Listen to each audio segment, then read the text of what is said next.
Hello. Today's stories come from r/slash I don't work here lady. Today we have 3 stories that don't quite fit the I don't work here lady mold or script. I hope you enjoy. First up, Karen wants me to fix her TV over the phone. Little backstory.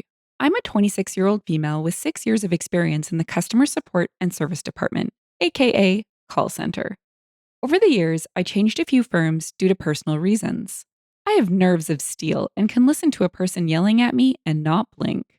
During the years, I have met a lot of crazies, and here are a few stories about them. I was around 22 when I worked for a phone company's call center, essentially being the person you get when you dial our number and scream at. So, this is something that actually happens a lot. A person calls, let's call her Karen just for kicks, and needs someone to fix her TV. Now, we have a system when you call which says, press 1 if you need this and this.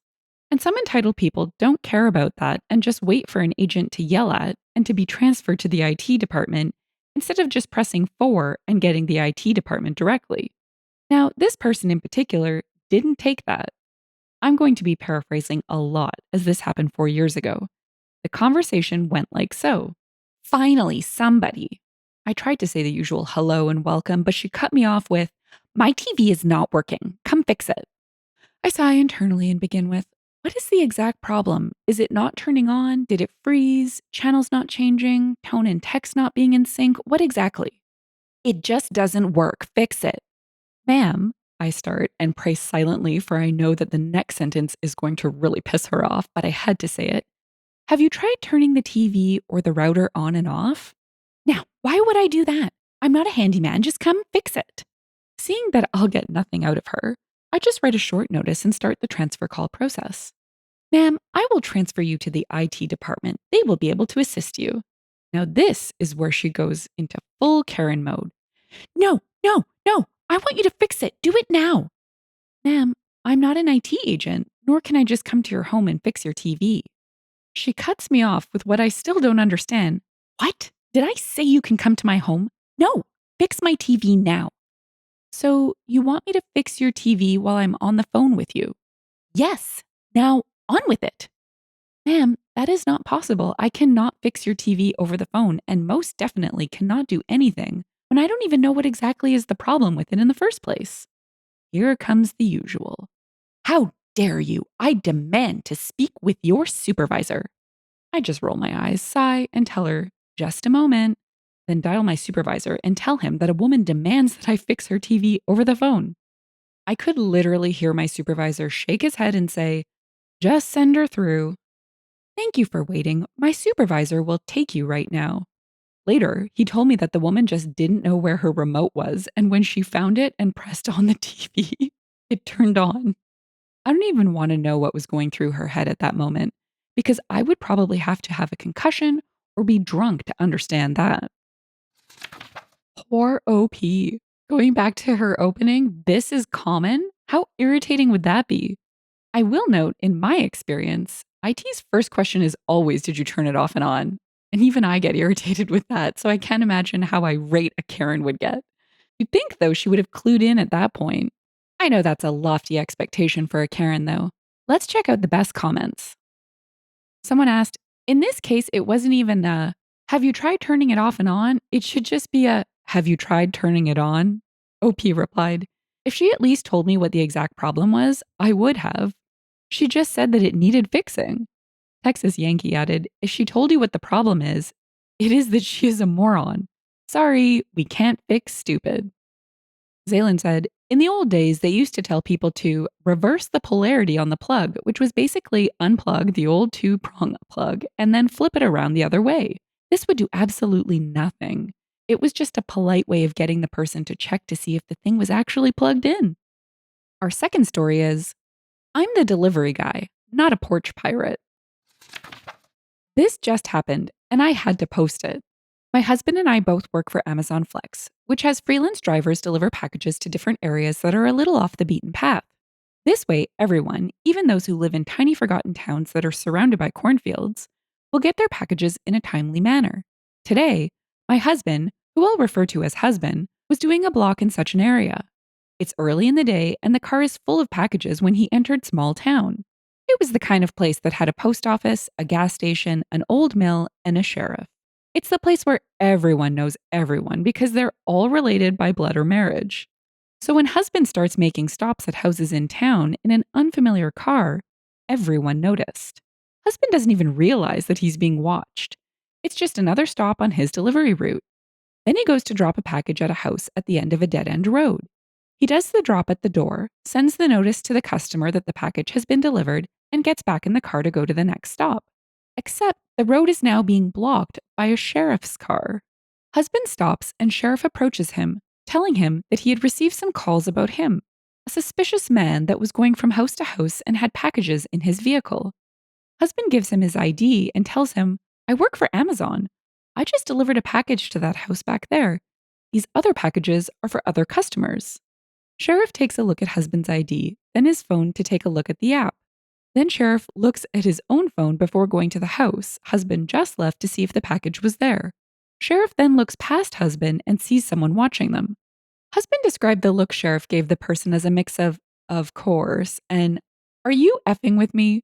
Sheriff then tells husband that he had been accused of being a porch pirate before stomping past husband to scream at the person watching them. Sheriff apparently not only knew the person who called to report husband as a porch pirate, but the delivery husband had just done was to the sheriff at his house.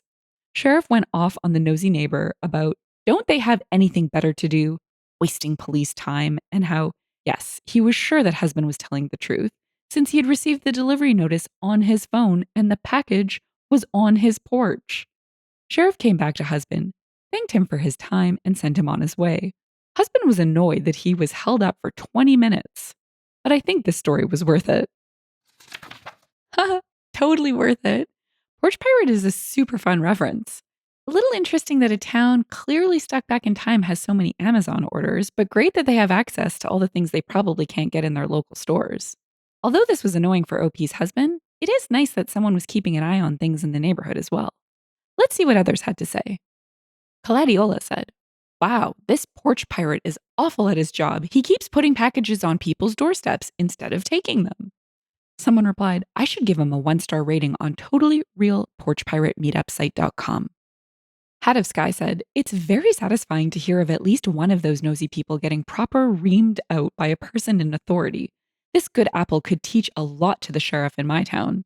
Dew Platypus said, problem is, she'll never have consequences. Clearly does this regularly.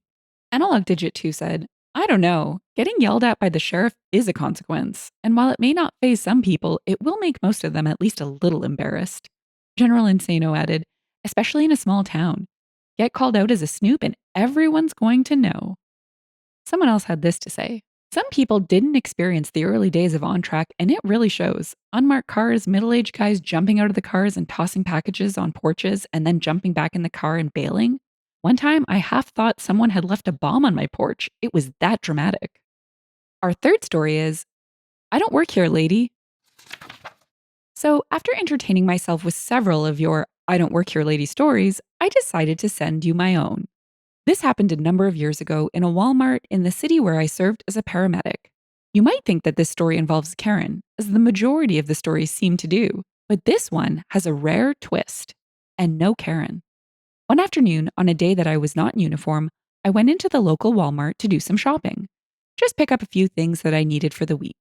I was wearing jeans and a plain white t-shirt with some athletic shoes, obviously not anything related to the store. Upon entering the store, I headed straight for the back of the store where the restrooms were located because I had some brief business to conduct there.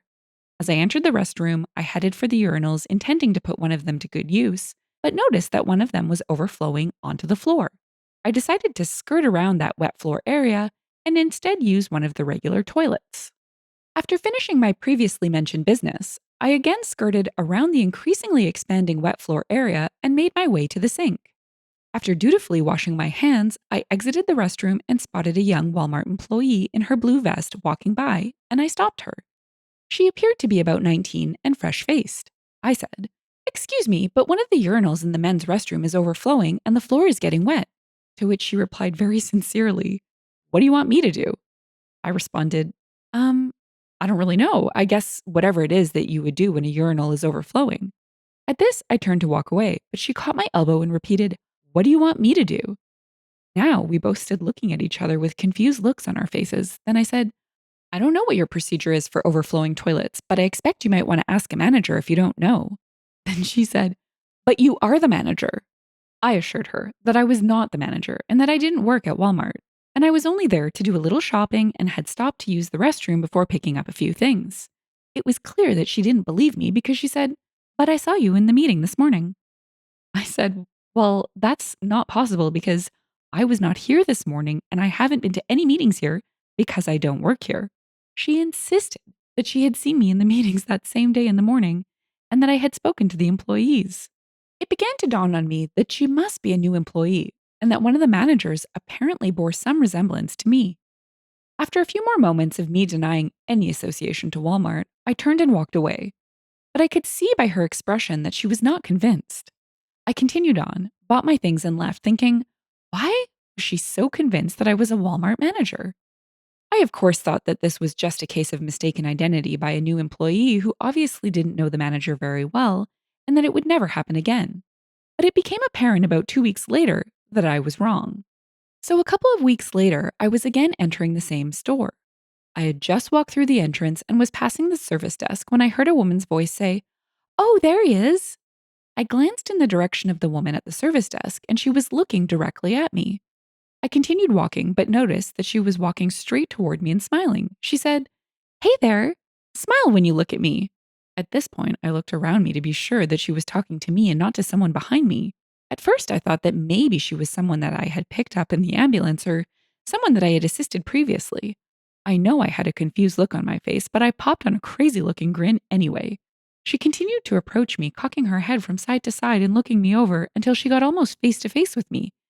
Then she exclaimed, Oh my God, you're not my cousin. I'm so sorry.